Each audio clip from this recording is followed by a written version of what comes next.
702. You're listening to the best of The Money Show. The Money Show. Welcome to the best bits of The Money Show, a digest of some of the most important thoughts, comments and insights from the last serious money week of 2025.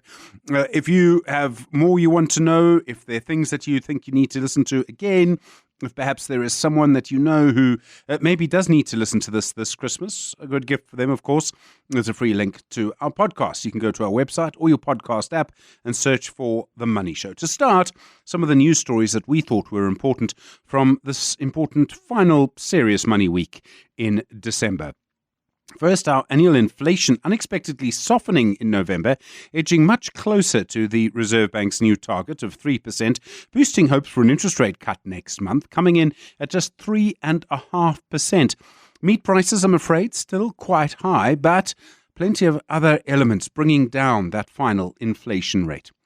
The big aluminium smelter in Mozambique, Mozal, is going to be placed on care and maintenance from March. Its owner, South32, wasn't able to get another electricity supply. It's been negotiating with the people in Mozambique, with Eskom. Unfortunately, no joy. That's 3% of Mozambique's GDP that's going to be switched off just before April. And in the US, the board of Warner Brothers Discovery rejecting the hostile bid from Paramount Skydance. They're saying that Paramount has not given proper, adequate financing assurances. I think that one is going to get nice and ugly over the next couple of weeks. Tonight, we bring you a mix of stories from the world of money from the week that has been. Our business book review this week, we spoke to Ian Mann, the managing director of Gateway's Business Consultants. He looked at his top books for 2025. The very first book I'm going to be sharing with you is on the back of the book, he says, this is a book for people who don't like books on leadership and management. Yes, okay. My kind of guy. Yes.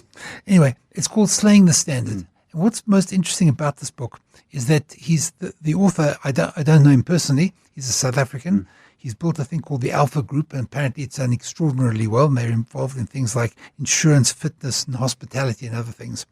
But what is so interesting about the book is that there's a lot of very practical, very wise things in the book, but they're down to earth. There's no rocket science here.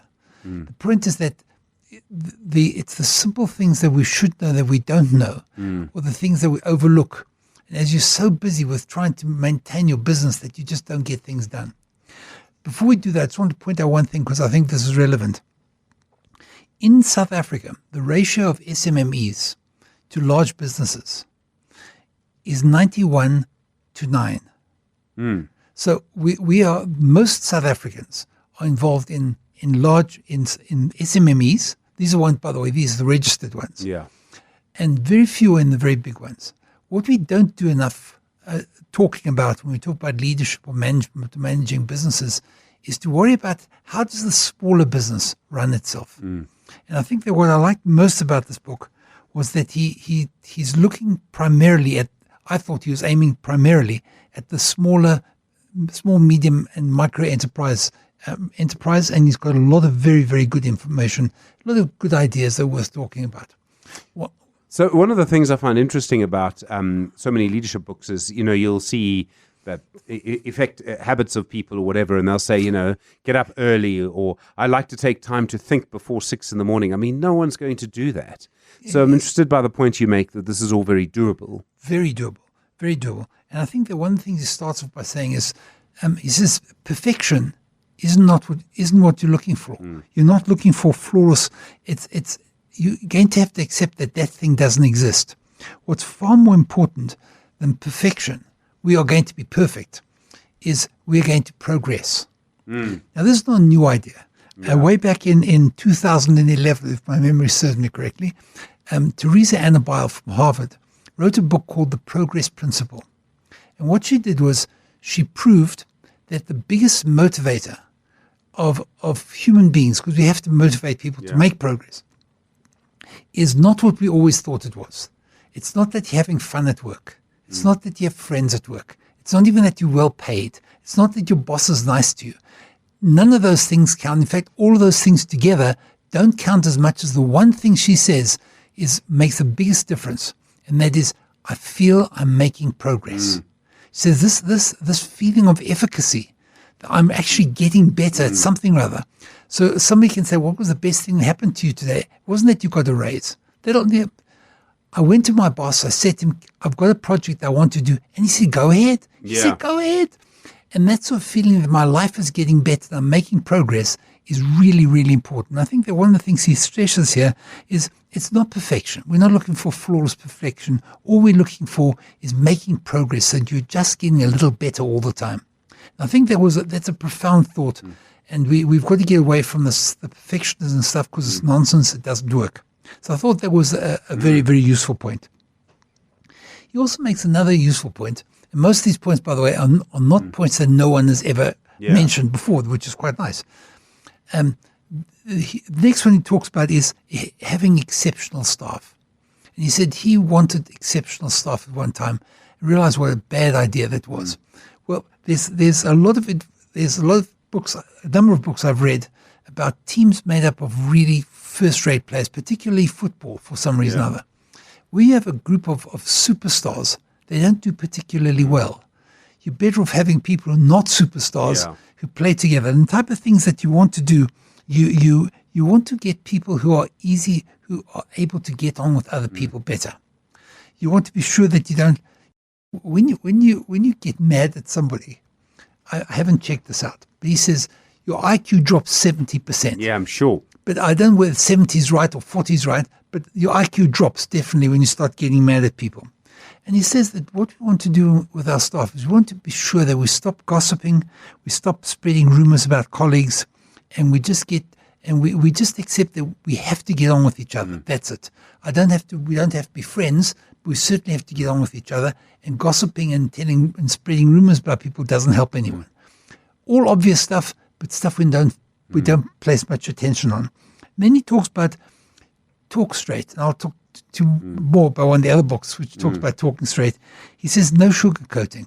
He said you don't go around protecting your turf. He says open the playing fields. If something is going wrong, open it. What they've done at a very, very one of the best run companies I've ever come across is Netflix and it shows. In Netflix, they have a policy that to make mistakes is fine. We don't mind you making mistakes. All we expect you to do, we expect you to sunlight them. So if you've messed up, I've just lost $3 million because I invested in a dog, and you get everybody together and you say, look, I invested in this because I thought this would happen. I didn't take that idea into account. Yeah. I didn't look at this. I didn't look at that. And you go and you tell as many people as you possibly can. And the reason behind that, their reason behind that is that people want to get better all the time. And they've actually built into their culture. The culture of Netflix is we're not a family. Yeah, we're a team, and if you're not as good as the best player we're going to relegate you. So everybody's very keen. I think that stimulus of getting people to open the playing fields and work is a really good one. And then one of the other books you've picked is Conquering Crisis by Admiral William McRaven. Interesting. Yes. William McRaven. I've read quite a lot of books about the military, and it's not because I have any respect for the idea of the military. I think it's one of the biggest mistakes human beings have ever made is to invest so many things that kill you. So many trillions in stuff which doesn't add much to humanity. But one of the things McRaven does, he was the head of special ops for the United States, and he at the end of his career he became the head of the universities of Texas. The system, and here's a man who's been through everything. From Afghanistan to all sorts of things. And one of the things he does, he's got a 10-point plan, which I think, and the book, by the way, says these are the lessons you better learn when you don't need them. And the lesson starts with this is bear in mind that the first report you get about something being wrong is wrong. It's whatever it is. You can be assured it's not correct. And I think that when we hear bad news, we tend to either fall over or try to respond to bad news, which is the wrong thing to do. Try and work out what's really going on. I thought it was very, very sound advice. The second thing he talks about is he says throughout your career, as you're building up your management team or your friend team or your colleagues, see that you have a council of what he calls council of colonels, people who you can talk to. Those are the people who can say, you're talking nonsense, you're out of line, and they'll talk straight to you. They're not trying to cover anything. If you can surround yourself with a council of colonels, when things go wrong, they're going to be extraordinarily valuable to you. The third thing he says, which I love, he says, bad news doesn't get better with time. No, you have to do something. What people tend to think is, look, let me not mention this right now. Yeah. Let's try and see if it'll die down. It never dies down. And so when you accept, I might as well come and tell you right now that things have gone terribly wrong, than wait until you find out for yourself. Another point he mentions, which is obvious, but I think it's very useful, and he gives examples throughout the book of his experiences in the military and with these sorts of experiences. He says, weaponize the truth. There's nothing. So when you, as soon as you start lying or covering up, you're going to get yourself into more and more trouble and have more and more people bothering you. The thing, actually weaponize the fact, I'm telling you exact truth. This is what it really is. There's a couple of other ones which I think which are particularly important, and the one is, don't rush to failure. Take your time as much as you possibly can to try and work out what's really going on and deal with things slowly and as carefully as you possibly can. He ended his career as the head of the University of Texas and really messed up. Yeah. He bought land which he hoped was going to be used for a tech university, which never happened, and it was a waste of money. And anyway, after he'd been beaten up publicly by the press, he said he heard a man who'd been in the military for a long time standing outside with his secretary and shouting, "Moral check." And he said, "I know what the term is." And the guy burst into his office, past the secretary. In the military, they have a thing called a morale check. When things go wrong, people around you need to check. How are you feeling? How are you doing? Do you need any help? And I think that's such a wonderful thing that the people around you, they also need. It's not only you, you and your crisis. It's you and the whole group. We do need to talk to some of the other books. Please do. Super Bloom, How Technologies of Connection Tear Us Apart. It's by Nicholas Carr. I haven't come across this before, but I mean, it sounds like what's really going on with with all of us. Social media, there's sort of too much connection. We never get away from it. Australia is looking at banning social media for under 16s, or has done it, things like that. The book is a veritable history of communication, from the telegraph to the live stream, and he shows what's happened with each evolution. There was a time when people bought a newspaper, or some people bought a newspaper, and when it was printed, it was relevant, but you only got it much later and could only read it, and only read if you bought it. Then we evolved, and eventually we got to a point where we got radio, so everybody could hear the same thing at the same time, and then we got to television, where we can also see the same things at the same time. And the way we've communicated has evolved a lot. As far as he's concerned, the biggest change was live feeds. Yeah. He said what happens is that live feeds are built on algorithms. So there's not somebody monitoring what's going on. The algorithm says, for example, to pick an example I've used before, the massacre of the Uyghurs was based not on the fact that they'd done anything wrong. It was based on the fact that the algorithms that they were fed were algorithms which stimulated anger and fear. Anything that stimulates anger and fear will keep you going and keep you more interested. Therefore, they'll send you more and more of those feeds. So you're being fed all the stuff that you really want to hear, or probably don't even want to hear, but it keeps coming at you. And probably one of the most dangerous things about all this is that it's not like somebody offering you cigarettes when you're 14 years old, or drugs when you're older. We want these drugs. We want them very badly because there's something that people want more than anything else. People want to be informed. And what they're doing is saying, we'll inform you. So that it's really, really addictive. And people spend an enormous amount of time on this. what I think is most important about Super Bloom, and I think it's a book very, very worth reading, it's a serious book and well-researched, is that that's where we're going. Yeah. And we might as well just, we have to deal with it. It's not going to go away. And we're not, by saying that little children can't use the internet. It's not going to fix it. So it's not going to fix it. It may delay it if we can. And I mean, there's so much to, I think it's one of the big questions of our time. And then 5 Types of Wealth, Sahil Bloom. yes, the book is not an unusual book, but it's one of the best written books of the type.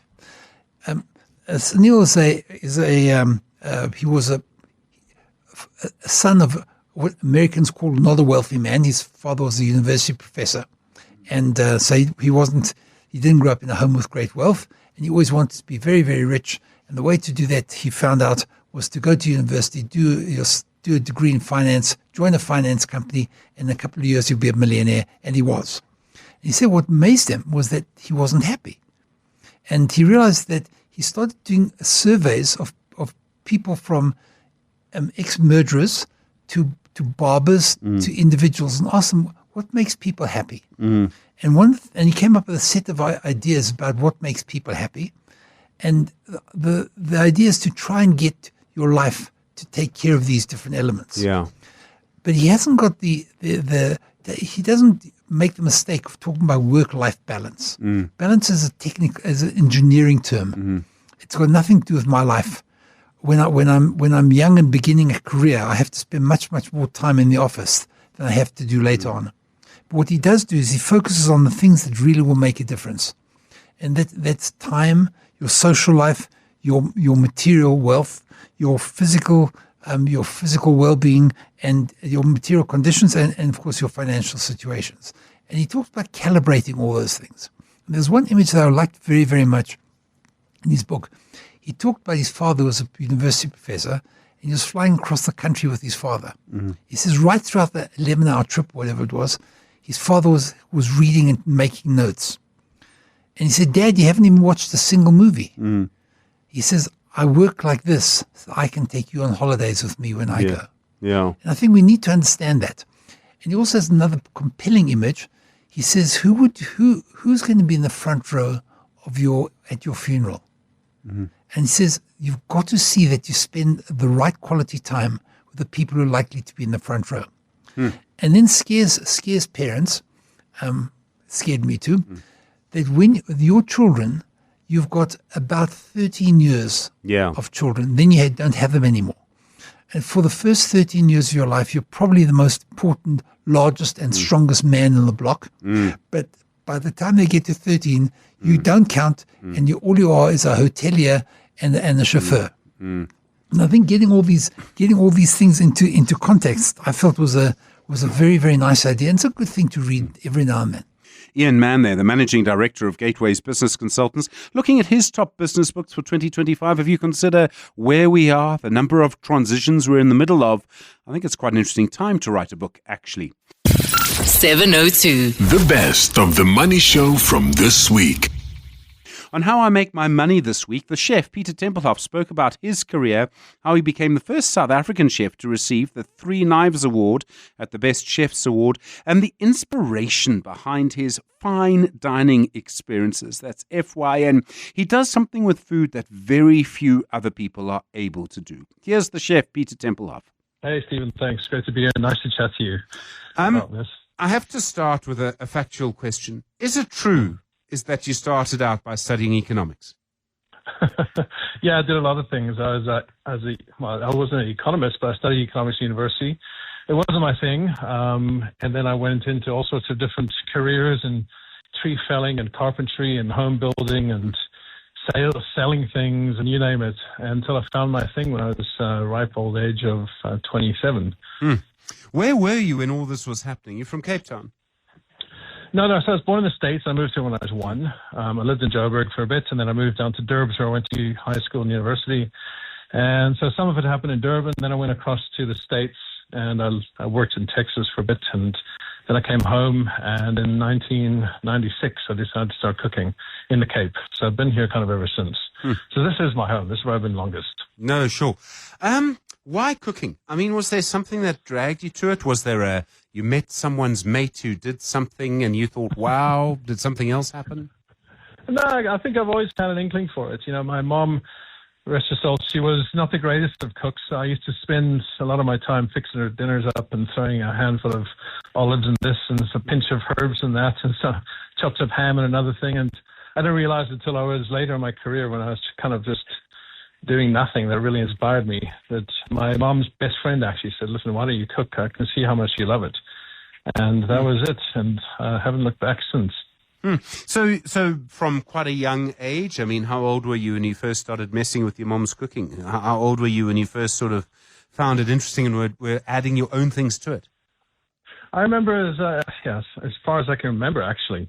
Used to get stuck in my grandma's kitchen. She lived in Delmas, and she used to put on these elaborate dinners. I was always in there interested as a 6-year-old, a 5-6-year-old. And then it just kind of grew. I was with my dad making apricot jam every summer in Linden. And, it's just, I didn't realize until I started cooking that I had an interest in it. It's funny. I mean, sometimes something stirs you, I suppose. So you go and study. I have no idea how you study to be a chef, but I presume it involves a lot of time in a kitchen. Yeah, so I came here to Bonhoek, to Stellenbosch, and it is 1 year of intensive classes, and they try and teach you as much as they can and cram it in a year. And then it's another year of practical kitchens where you spend a block of 3 months in different kitchens, and it's still the same today. This is what the students do for a 2-year course, and 3 years is a bit more specialized.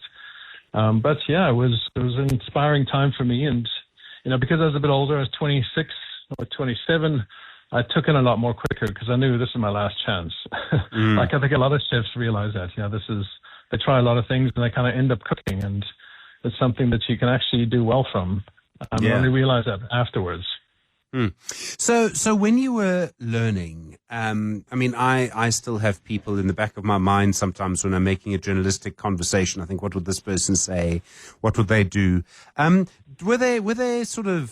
Were there people like that from where you were learning, or did you actually quite quickly think, no, I can do this differently? I mean, I'm really looking for sort of some of your career influences when you were starting out, because I know there would have been people who would have influenced you later, but when you were starting out, were there particular people who played a role?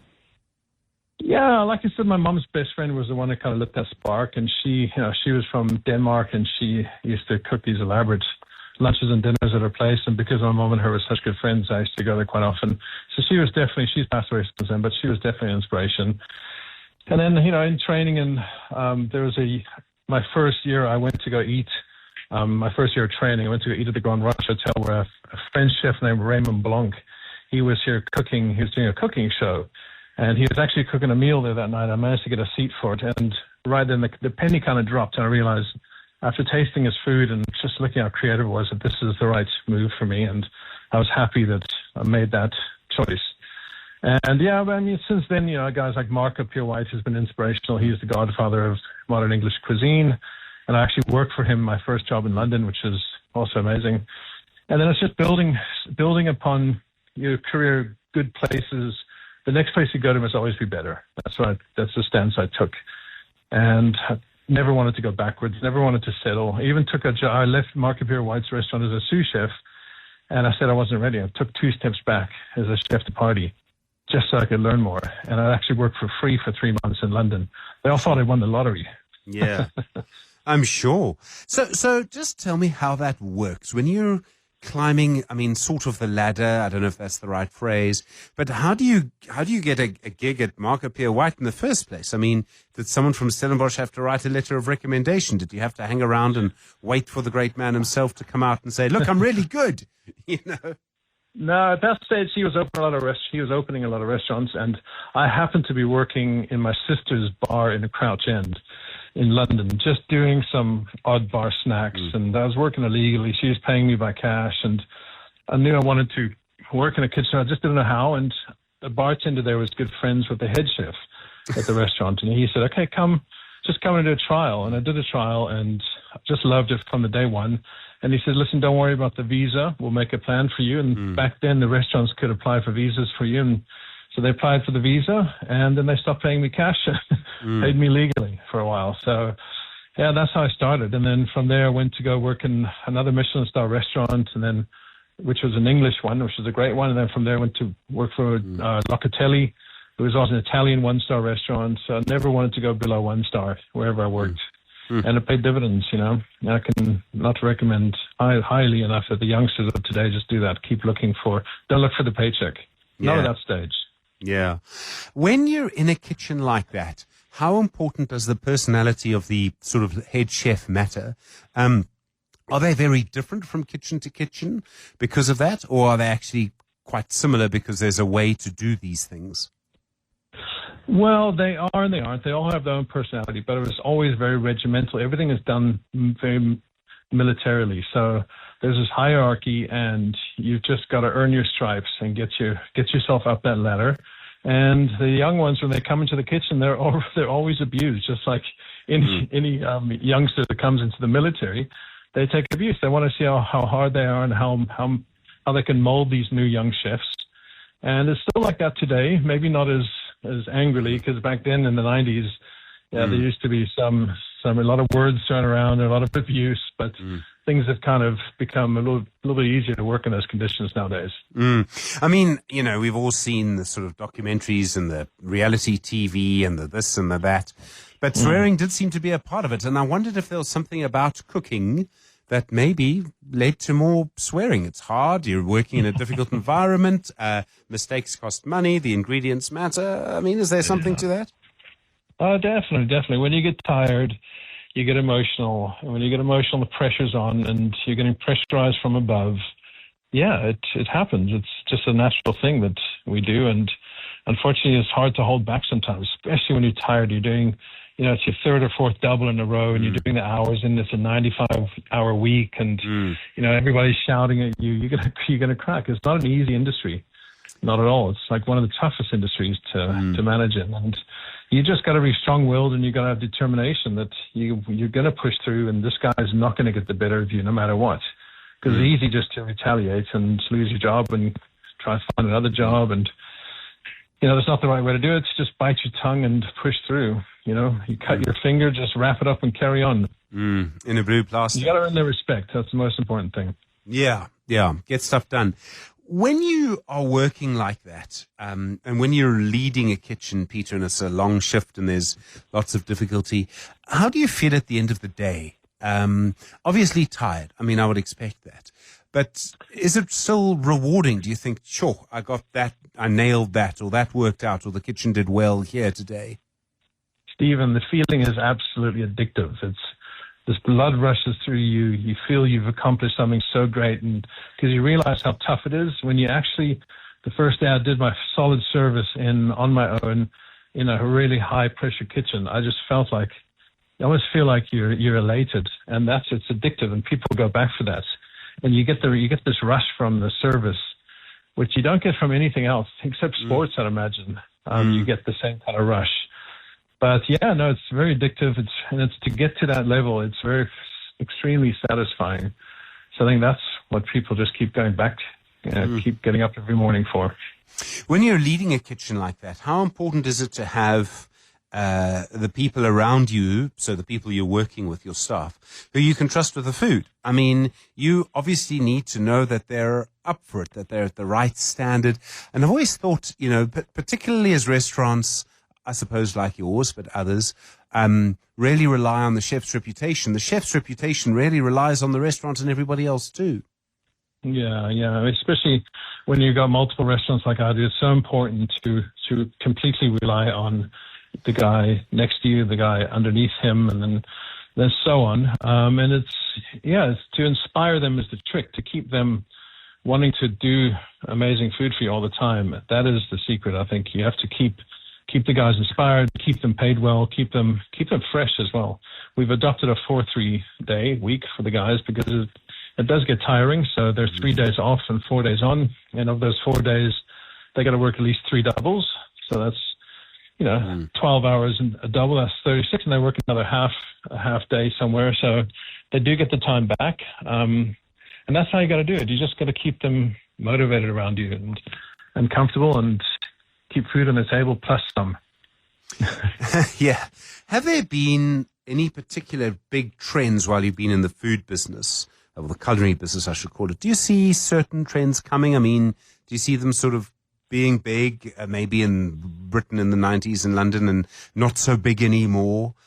Different types of food, different ways of plating, the size of portions. I think that seems, from what I read, that's been a big change over the last 10 years. Yeah, Nouvelle cuisine brought along the tasting menus, and that was inspired from Japanese kaiseki. So it's not a new thing. It's been around a long time, just not here. But I think there is a big shift away from long course menus. So tasting menu restaurants, people like choice. Listen, I understand there's always going to be a tasting menu restaurant. We've got one famed as a tasting menu restaurant because, we've got a story to tell there, and we want people to experience the journey that we want them on for the evening. But the other restaurants are all a la carte. We've really decided that we could have done another tasting menu restaurant at Param, where we just opened. I thought, you know what, people want bigger portions. They want to choose what they want to eat. If they want to come in for one course, they're welcome to. I think that is a big shift. And also there's a shift towards more natural cooking, lighter cooking, using a lot of olive oils. And, that's been around for 15 years now, but there's a big push towards natural meat as well, very clean meats. And it's a big push also away from, I've noticed there's a lot less vegans and vegetarians coming through the doors, actually. I'm not sure why that is, but 5, 6, 7 years ago, there was a lot of vegetarians and vegans coming through, and there's also a lot of gluten allergies that were coming through, but it's kind of lightened up now recently, which I'm not sure why. Maybe it's a better quality grain, why there's less gluten issues. I'm not sure. People are realizing that protein's important, maybe. Yeah, interesting. Sure, I have no idea. It's the first I've heard of it. Well, Peter Tempelhoff there talking us through his career from where it started to how it ended, or how it's still going, earning the prestigious Three Knives Award because of his unforgettable dining experiences that he's able to create. 702. You are listening to The Money Show's Best Bits. In our Business Unusual segment this week, Graeme Codrington, lead researcher at Tomorrow Today's Futures Institute, discussing some of the sporting events we're going to see next year, but particularly looking at the world's first enhanced games. These are games, sporting competitions, in which you're allowed to literally take performance-enhancing drugs. Graeme Codrington had some interesting thoughts on that. Well, I thought that as we got to the end of the year, we could just do something a little bit different from a business perspective. But I find this exceptionally interesting. We've got all sorts of major sporting events coming up, obviously Football World Cup headlining next year. But I spotted a group of people in Las Vegas who are putting together in May 2026 something called the Enhanced Games. It's just a few sprints, 100 meters, 200 meters, in swimming as well. Also, a few of those, and then a bit of powerlifting. So it's not a massive Olympic sport, but here's the secret sauce. And sauce, I suppose, is what it is. Because what they are saying is you can take any drugs you like. Sure. Nothing that is illegal, so it must be something that you can technically get, but it is, illegal for any sports person to have taken in the past. And the point behind this is to say every sport event is looking to see how far you can push the human body, further, faster, higher, whatever it is. And why not do it enhanced by science? And allow people who are prepared to do whatever that does to somebody's body, allow them to do it to themselves and see what happens. And there's a lot of money behind it. It looks like it's going to grab a lot of interest globally. And I must be honest, as a sports fan, as long as it's declared, I wouldn't want drugs to come into other sports. But if there's a drug-filled sport event, I'd probably pay to watch it. I suppose the question is why, because I think what we think of as what we want in a contest is we want it to be fair. You want a rugby match, you hate it when the ref is biased in a football match. I mean, you lose your mind. Even if you're on the winning side of that, you don't like it. So I suppose the attraction would be, Are we going to get human stories out of it? Because that's what really sells these things. And are we going to see much better performances? And in this world of athletics, we're talking, microseconds. I suppose that's the question, right? And until you give it a go, you don't know. And I think that's, at least the promoters that's the way they're approaching it, right? So they're not trying to say all sports should go this way. And I think part of that is for fairness. But then having said that, Stephen, I think you and I both, if we could, we might have been professional sports people. I know you love sport. Still on call for the box, yeah. Yes, exactly. If they need me, I'll do it, right? But it's not fair that I was born without the genetics to do that. So fairness is an interesting grey area to start with. Those who have height and weight advantages or muscle density advantages, yes, of course, there's years and years of discipline and everything else that goes on top of that. But that underlying genetic advantage is there to start with. And it's not fair. So if it isn't fair, why don't we... Why claim it is? Why don't we just have another category? Yeah. Not a category that overtakes the existing categories, but another category of people who say, well, let's see what my genetic inheritance and my discipline and a little bit of science and chemicals and everything else can do. And I would suggest that by the end of this decade, we'll probably see the robotic enhanced games in addition to that, because again, I would pay to see somebody strap on, an exoskeleton and, jump 30 meters in the air, or, maybe jetpack around the stadium instead of run. So I do think that this is something which opens some interesting new sporting opportunities. And maybe that's the way to think about it best. These are new sports rather than sort of us drugging up the old sports. So if you look at football players as a good example, both here and say in the Premier League, by which I mean in the UK, you obviously end up measuring them on certain things, right? So obviously it's goals and that, but what you're actually measuring are their genetic ability. So are they good with their feet? Yeah. You're measuring their fitness. Yep. You're measuring where they were born and whether they were scouted early and whether they started classes. I mean, if you look at Beckham from when was he? 3? Younger than that? Exactly. Or was it too late and was it only 4 or 5? You're also, I would argue, measuring, so to your point, the desire to win. How far will you go? And I mean, in many societies, including our own in particular, it's the sort of football's a way out of your reality into something else, right? So people have that strong desire. And you could argue that's why the Springboks win World Cups. So if you put all of those things together, how far are you prepared to go to win? Well, then obviously someone who's prepared to take a drug is willing to go further, and why not them? And I suppose this is where there will be some form of ethical conversation, because we want to look after other human beings. We don't want anybody to put themselves in a situation where they are destroying themselves for the sake of some achievement. But then, I look at some of the top sportsmen in the world right now, and let's assume that they are all drug-free because they get tested so regularly.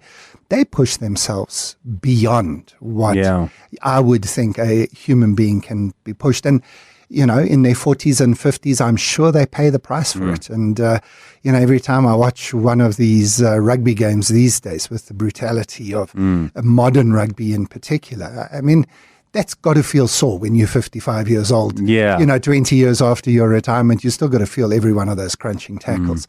So I think that even without this enhancement, people are pushing themselves maybe beyond what the human body is capable of. All you're doing now is you're adding a chemical that helps you to go just that extra step further. And I honestly am fascinated to see what it can do.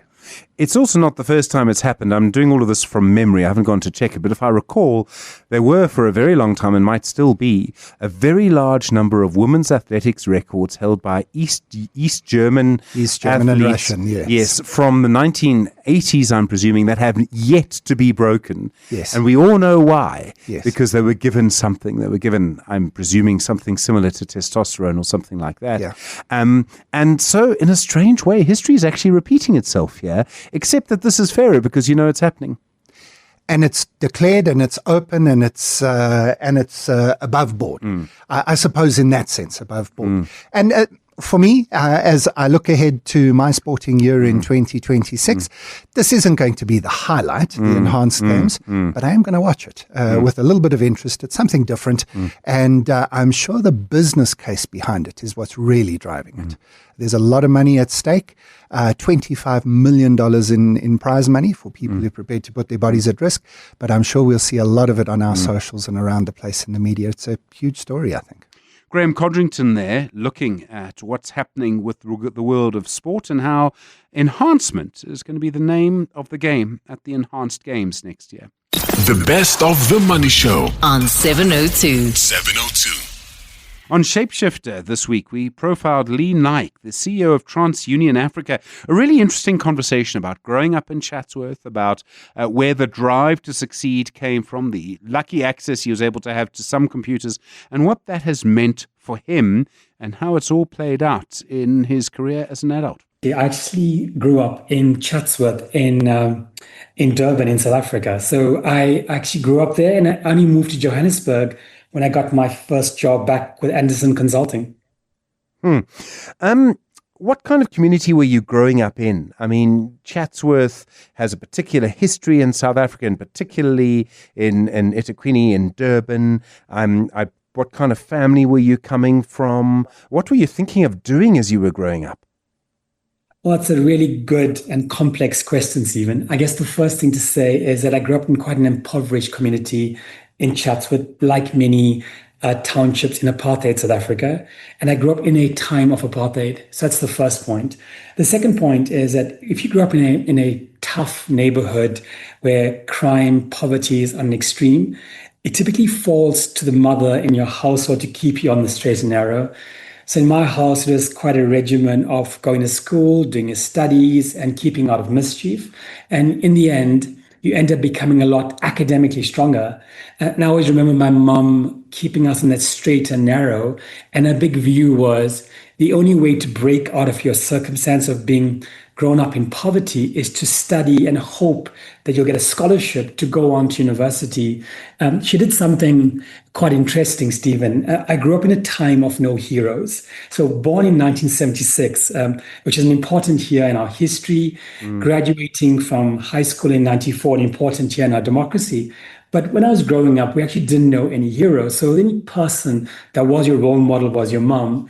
And in my case, your mom kind of reminded you the consequences of not studying and working hard was ending up in the township and never breaking out of the potential that you may see in yourself. So that allowed me, Stephen, to break out and actually obtain a scholarship to go on to university, without which we wouldn't have been able to afford to fund my further studies.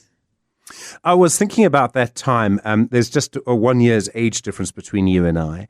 I'm slightly older. And I was lucky enough from my teenage years, because of the very different suburbs that I grew up in. My father had a personal computer at home.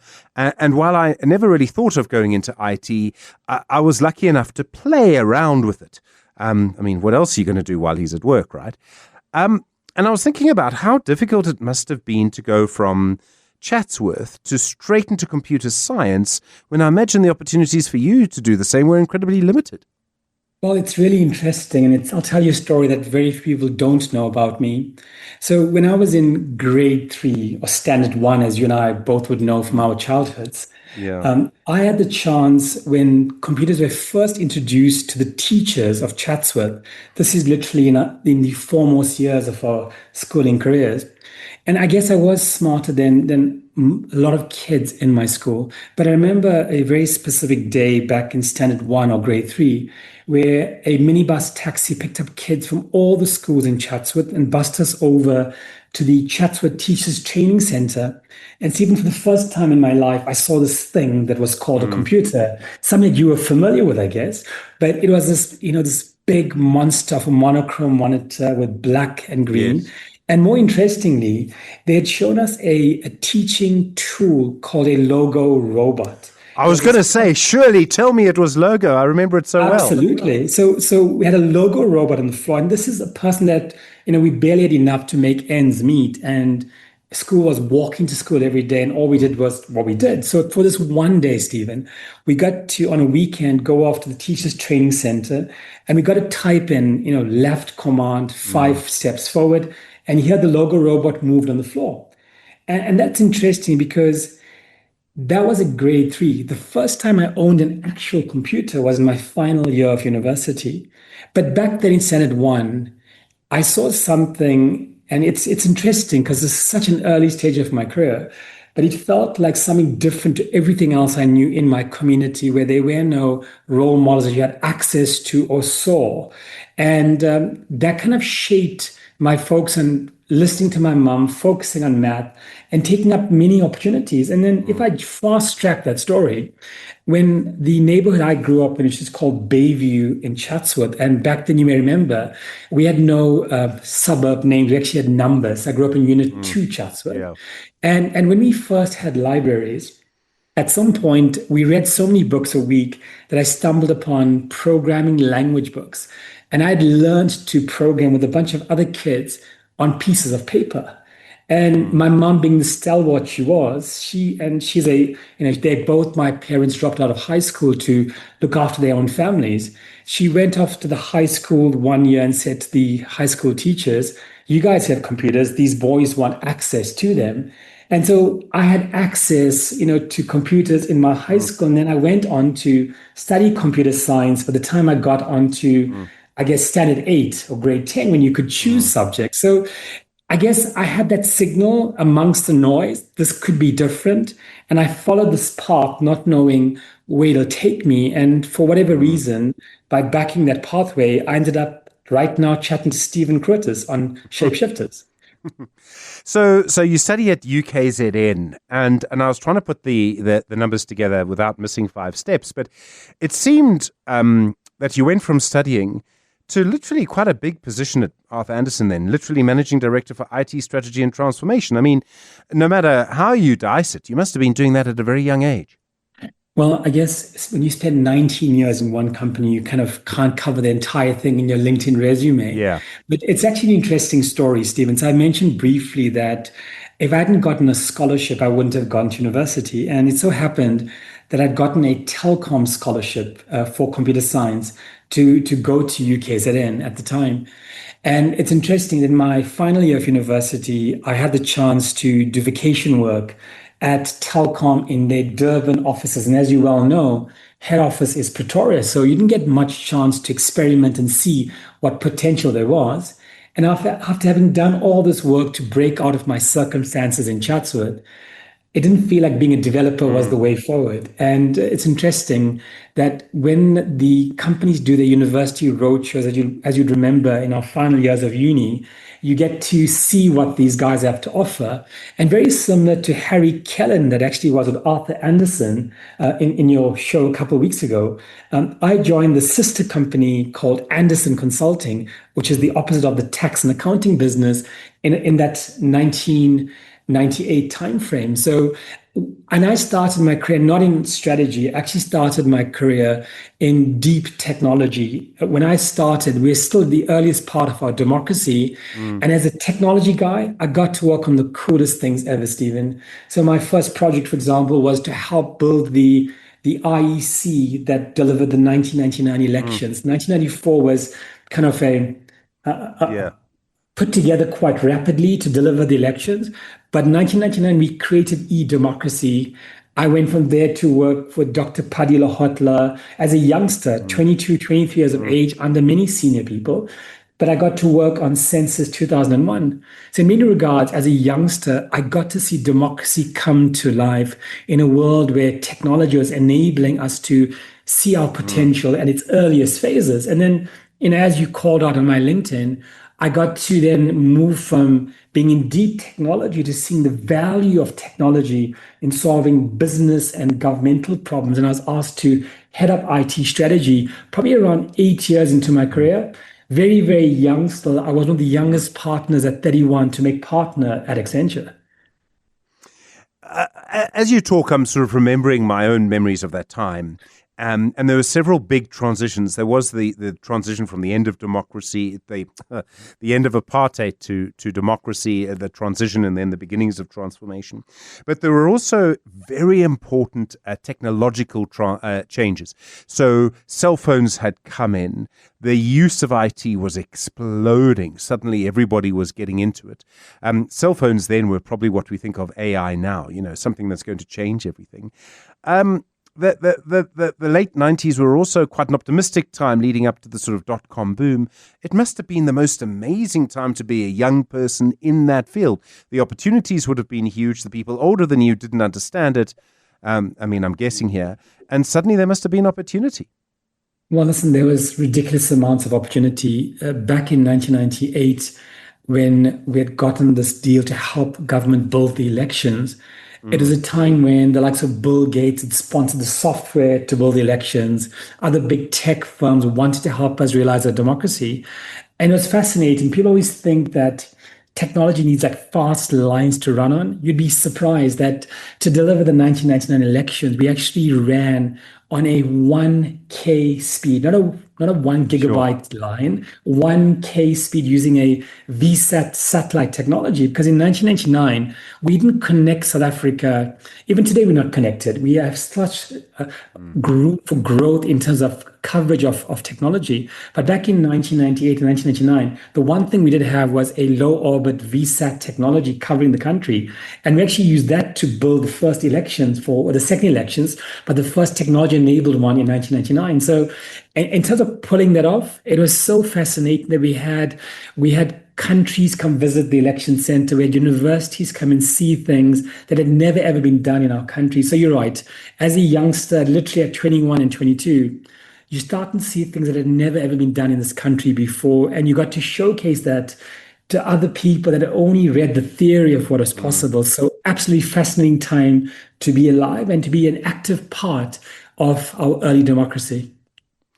When you are making decisions now, does that time inform your thinking because you've seen how quickly things can change?